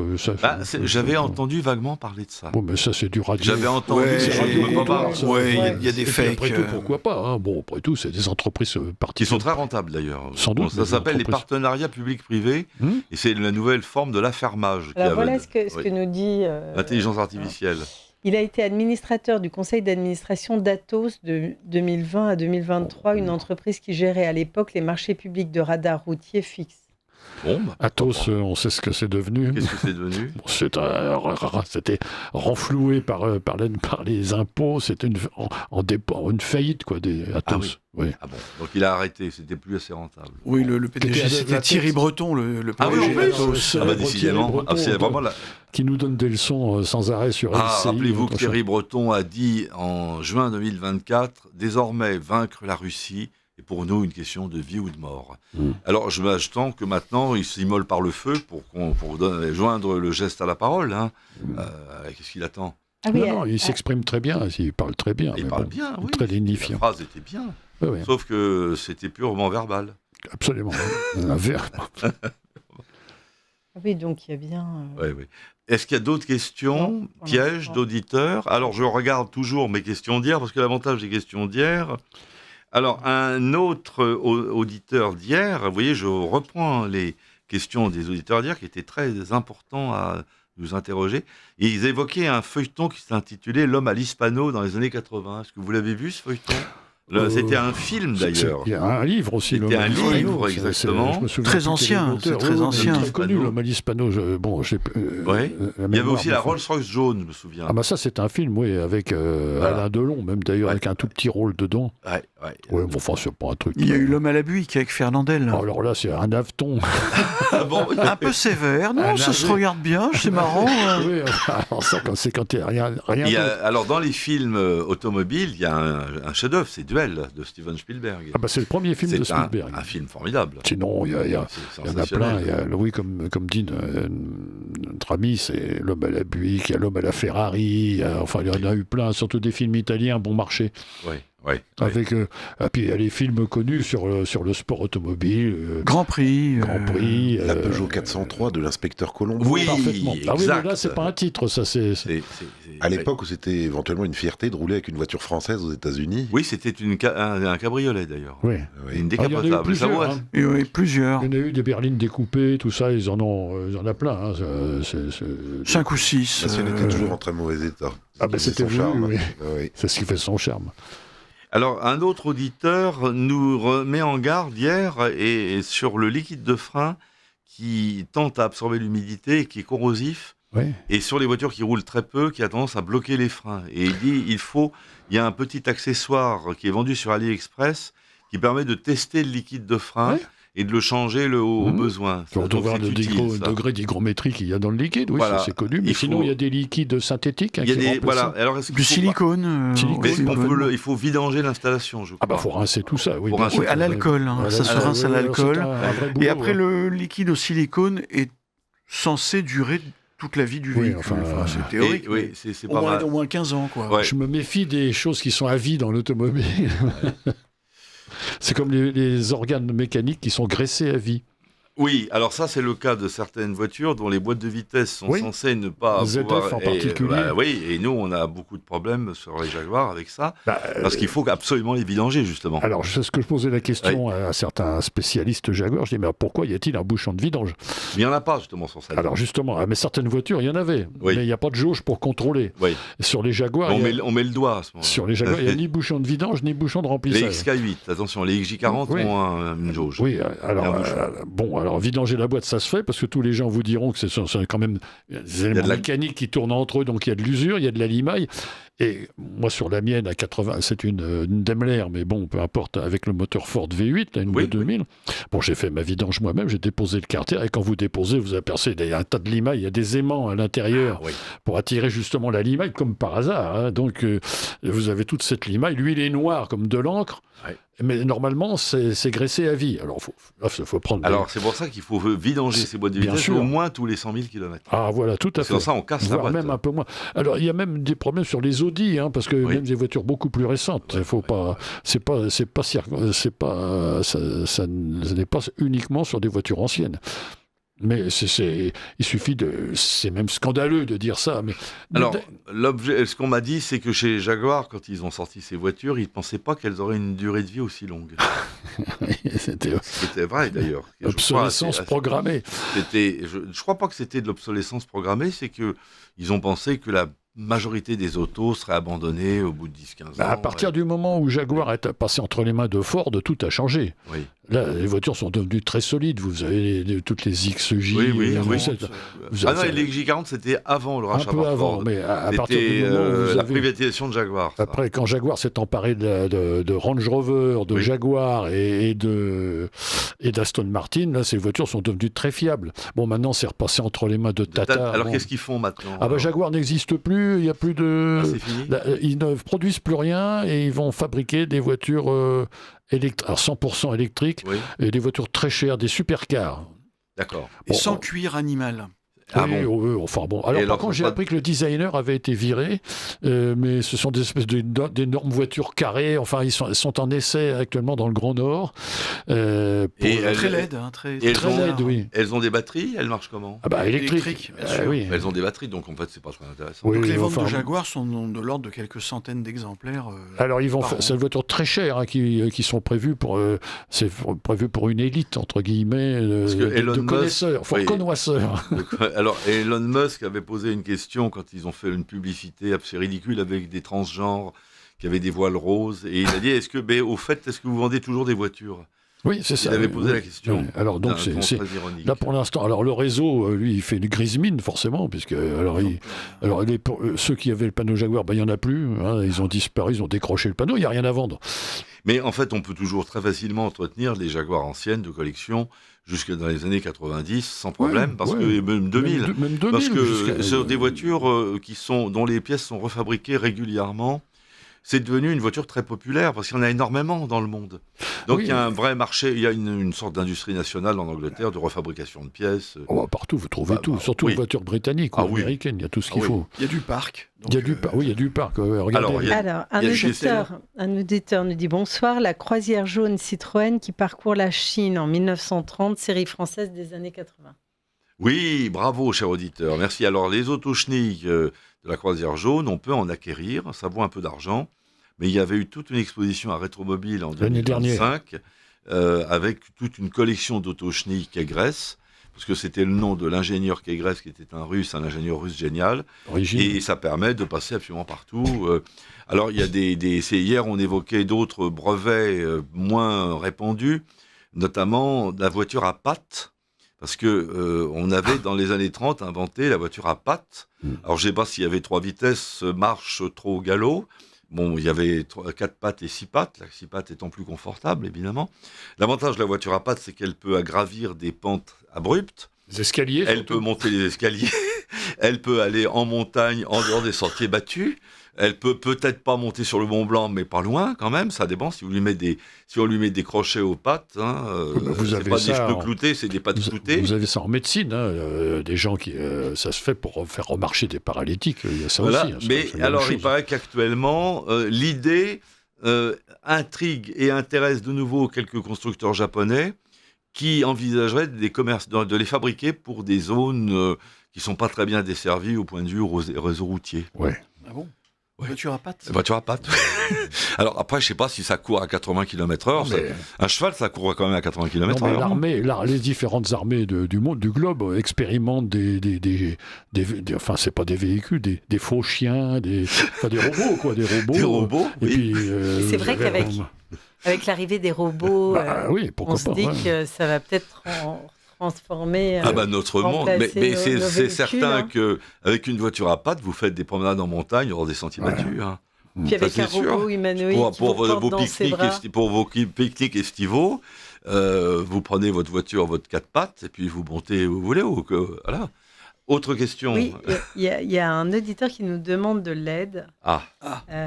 Il nous dit, pour utiliser de l'éthanol, c'est 95, mais c'est l'éthanol 85. C'est du 85, voilà. Donc E85 sur une Ford Sierra de 1987. Alors, et moi, pas de problème. Moteur type Pinto. Oui. Comment modifier le point d'allumage par une connexion du module électronique moteur ? J'ai lu qu'il fallait mettre à la masse un fil du faisceau au module calculateur, mais sans précision sur le fil, aucune indication. D'abord, je ne sais pas si cette Ford a un carburateur ou une injection. 87 Carburateur. Je pense. Alors à ce moment-là, il faut aller voir l'atelier 46 à Courbevoie, c'est pas loin de chez vous, qui spécialise de ces questions. Spécialise de la transformation à l'éthanol des véhicules. Atelier 46, ils étaient intervenus, Olivier Collaert. Juste une petite précision, une auditrice là, que j'avais... Oui. Me dit, c'était pour revenir, elle dit les zones limitées à 20 km/h sont des zones dites de rencontre. Piétons, cyclistes et automobilistes sont censés pouvoir cohabiter. Oui, c'est ça. Alors ces zones de rencontre deviennent vite des zones de collision, parce qu'il y en avait une à Fontainebleau, place de l'Étape. Elle a dû être supprimée parce qu'il y a eu de nombreux accidents. Parce que le résultat, c'est que les gens traversaient n'importe où, n'importe comment, et que les voitures ne savaient pas qu'ils avaient le droit de passer n'importe où, n'importe comment. Et c'est ainsi que j'ai failli être écrasé par une Tesla blanche qui a foncé sur moi en klaxonnant alors que j'étais dans la zone de rencontre. C'était l'anarchie totale. Oui, c'est ça, c'est l'anarchie totale. Et alors, la mairie de Fontainebleau s'est résolue à supprimer la zone de rencontre parce que des gens avaient d'ailleurs biffé rencontre et mis collision au feutre noir et ils ont remis des passages cloutés normaux. Et là, maintenant, il n'y a plus d'accidents. Passage piéton. Oui, enfin, vous appelez ça passage clouté autrefois. Oui, des clous qui dépassent. Oui, mais ils étaient cloutés parce qu'il y avait des clous qui étaient plantés dans les pavés. Rassurez-vous. Qui étaient d'ailleurs très beaux et qui étaient à Paris en aluminium, ou en acier, oui. Et qui étaient parfois en bronze ou en laiton. Oui, par les temps qui courent, moi, c'était monté. Alors. Moi, j'ai vu à Fontainebleau, il y avait des passages cloutés qui étaient en cuivre. J'en ai même un que j'ai gardé en collection. Ça n'existe plus. Passages cloutés. À Tours, ils étaient comment les passages cloutés Eh bien, si vous allez place Jean Jaurès, vous trouverez de magnifiques passages piétons multicolores. Ah, puisque c'est arc-en-ciel. LGBT. Oui.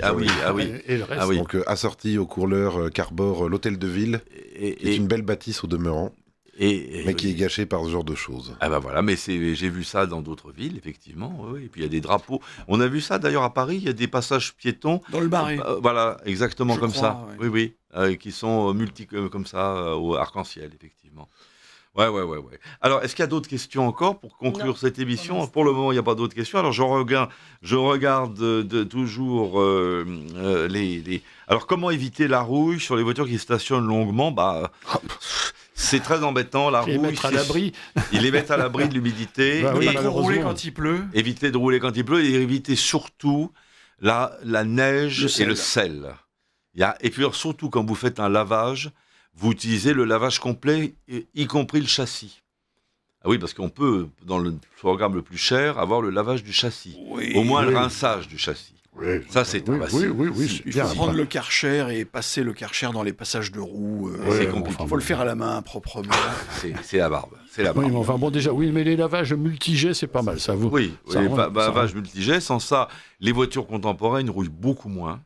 Pour connaître qu'il y a eu des progrès gigantesques qui ont été accomplis à partir des années 80-90. Oui, l'anticorrosion, des voitures garanties anticorrosion. Alors, par exemple, on le voit chez Rolls-Royce, les voitures des années 50 n'ont pas de problème parce qu'elles sont souvent en aluminium. Oui, mais l'aluminium, ça se corrode aussi. Oui, mais moins quand même. Ouais. On est moins embêté. Alors, par contre, les Silver Cloud et les Daimler Majestic, leur problème, c'est la rouille. Et puis le bois travaille. Bon. Après, sur les Silver Shadow, il y a moins de rouille. Il n'y a pas de bois. Il n'y a pas de bois, il y a moins de rouille. Sauf sur le tableau de bord, il y a moins de rouille. Et c'est un châssis. Non, c'est une monocoque. Non, c'est des monocoques. Oui, avec des faux châssis. La Shadow. La Shadow. Ah, oui. La Silver Cloud, il y a un châssis. Oui, voilà, Silver Cloud, il y a un châssis. Les Phantom 5 ont un châssis, évidemment. Dans les années... Les Jaguars rouillaient aussi. Dans les années 90, ça s'améliore énormément. Vous, sur vos vieilles BMW qui ont 600 000 km... Pas de rouille. Pas de rouille. Enfin, pas. Incroyable. Quasiment pas. Vous avez combien de kilomètres avec votre BMW ? On en parlait hier, on l'évoquait, votre voiture. 450 000, c'est pas un record. Hein. C'est quand même pas mal. C'est remarquable, oui. Tout d'origine. Extraordinaire. Tout d'origine. Boîte de vitesse. Embrayage, non, changé, mais bon, voilà. Et il y a une chaîne de distribution ou c'est une cour ? Donc c'est costaud. Boîte mécanique. 6 cylindres. 6 cylindres, c'est très bien. Et pas de consommation d'huile, rien. Non. Et quelle année est-elle ? 90. C'est le début des très bonnes années, voilà. Ah ouais. Ouais, puis pas de. Alors voilà l'exemple de ces millions de voitures excessivement polluantes, vertueuses et polluantes qui dorment dans les granges et qui n'attendent qu'à ressortir si on abroge la loi sur les ZFE. Hein ? Vous avez vu, c'est ce qui est dit. Je crois pas que des millions de gens se rueront sur les voitures. Les gens sont pas connaisseurs comme nous. Bah, évidemment. Ils veulent juste aller d'un point A à un point B sans tomber en panne avec leurs enfants. Voilà. Absolument. Mais évidemment. Nous sommes une population de gentils passionnés. Quoi. Oui, voilà. De doudingues. Oui, c'est ça. Oui. Voilà. De gentils fous. Eh bien, écoutez, comme la mission arrive à son terme, je vois qu'il y a encore un peu moins de 2 minutes. Ce que je recommande aux éditeurs qui auraient des questions encore à poser, c'est de les envoyer à la technique, qui me les transmettra. On répondra à leurs questions. Et si vous voulez vous intéresser à la collection automobile, il faut aller à Rétromobile. Il faut voir les ventes aux enchères. Il faut regarder les journaux comme Rétroviseur, La Vie de l'Auto. Les émissions genre Vintage Mécanique, qui sont très pédagogiques, qui sont intéressantes. Voilà. C'est marrant, c'est distrayant, distrayant avec François Alain, qui connaît bien ce sujet. Vous devez surtout vous préoccuper, chers auditeurs, de cette disparition des ZFE qu'il faut absolument obtenir. Parce que c'est un doigt dans un engrenage. C'est la première marche d'une descente aux enfers. Si vous permettez ça, vous ne pourrez plus vivre. parce que les contraintes ensuite informatiques vont se multiplier, surtout avec l'intelligence artificielle et à la miniaturisation des caméras, comme l'a dit très bien tout à l'heure un auditeur. Un jour, on va faire des caméras dans une tête d'épingle. Hein. Donc, il faut absolument empêcher ça. Pourquoi ? Parce qu'elles n'ont pas d'utilité. Je rappelle qu'il n'y a pas de ratio legis, il n'y a pas de raison d'être à la loi. Une mesure contraignante n'est légitime que s'il y a une raison d'être à la loi. Oui, c'est la règle de base. Tout ce qui n'est pas interdit pour une raison valable doit être autorisé, et non pas l'inverse. Bon, le problème, c'est qu'aujourd'hui, les gens sont dans l'esprit inverse. Ils attendent qu'on les autorise à faire ce qu'ils avaient le droit de faire. Ça, c'est très très grave, ça. Il n'y a pas de ratio legis, il n'y a pas de raison d'être à de telles mesures, puisqu'il n'y a plus de pollution. Elle a diminué de 40% depuis 2017. Voilà. À une prochaine émission. Au revoir, chers auditeurs.